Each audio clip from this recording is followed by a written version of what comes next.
Hi, this is Sheila Stromberg, Knitorious SHE. I am doing a tutorial today on one of my glove patterns. It's called Dori Mittens. I am working up... Sorry, my baby thinks it's really funny when I'm taking a video, apparently. Just ignore her. I'm making a video to show you guys how to do the thumb split on this pattern. So you can see that I've already worked my cuff and I've already worked the majority of the pattern, and so then when you get, as the pattern tells you, the size I'm working is 6 1/4, but this one is 6 1/4 right now. So we're ready to work the thumb split. So if you get to the thumb split section, the first set of instructions tell you to unwork the last couple stitches. And it's a different number for the different sizes. So just make sure you watch what size you're doing. I am going to be doing the size small, but I was working the length of the size extra large. So just follow the pattern for the size that you're working. Don't listen to what I'm saying in the pattern as far as numbers. This is only the right numbers for the small size. So it tells you to unwork the last 3 stitches. So that just means to take the yarn out as if you did not work those last 3 stitches. So we're taking those last 3 out. Okay, then we're going to take these 3 stitches we just undid, and then we're going to go past the end of the round. Sorry. We're going to go past the end of the round and take, the next 3 also. So make sure you check what size you're doing. So that's 1, 2, 3. So now for the small size, you should have 6 stitches on your stitch holder here. 1, 2, 3, 4, 5, 6. Make sure you check what size that you're doing. Okay, so those are on the stitch holder, and these stitches, whoa, what happened? These stitches are going to just stay on hold throughout the remainder of the body of the glove, and then, sorry, mitten. And then we're going to come and pick these back up later. So you'll just ignore them through the rest of the pattern. So, okay.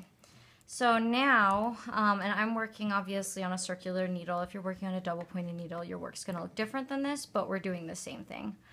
So then the next step, the second paragraph of the thumb split, tells you to cast on a certain number of stitches. So essentially all we're doing is replacing these stitches that we put on hold. So we took 6 stitches away, we're going to cast on 6 stitches.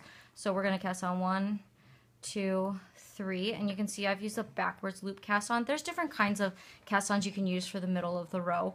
This is the one that I find is the easiest, so let me just show you that one again really quick.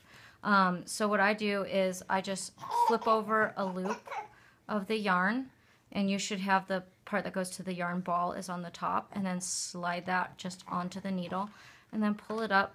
So you don't want it like super tight, or else your thumb's gonna feel really uncomfortable. So you can see I've left a little bit of room like that. That's about what you want it at.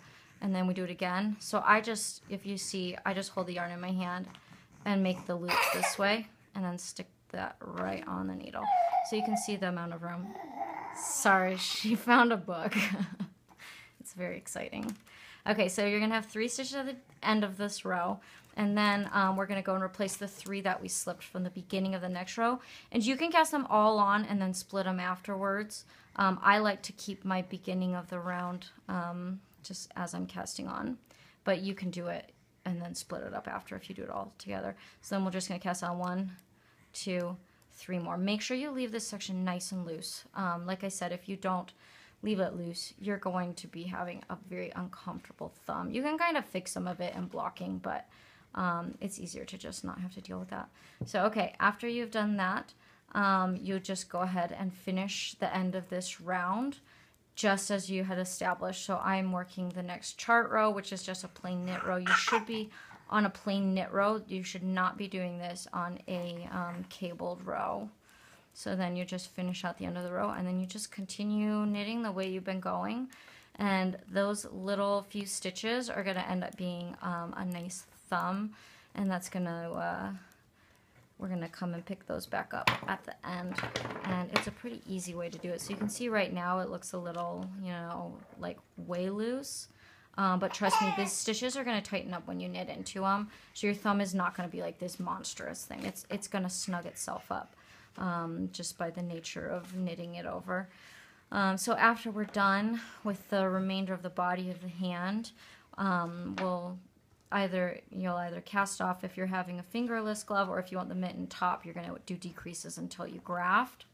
And then when we're ready, we're going to pick up our yarn back here and knit these stitches that we just left live. And then we're going to pick up around this opening and then work in that on the round to the end of the thumb, sorry. So that's it. It's not very difficult. This is a really good pattern for beginners to gloves or mittens because there's no gusset. It's pretty straightforward and simple. If you do get any other confusion or questions, feel free to email me at sheila.toy@hotmail.com. Again, this is for my pattern Dori Mittens, and it's going to be released soon.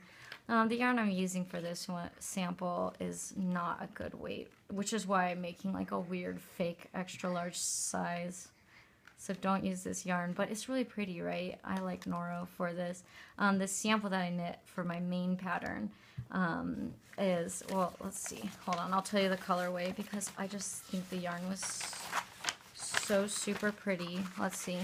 So the colorway is Bronze Olive, and it was Highland Duo. It's such a good yarn. So if you use that, you should get up to gauge, no problem, and be able to just follow the pattern as instructed. Okay, so let me know if you guys have any other questions. Thanks for watching. Bye.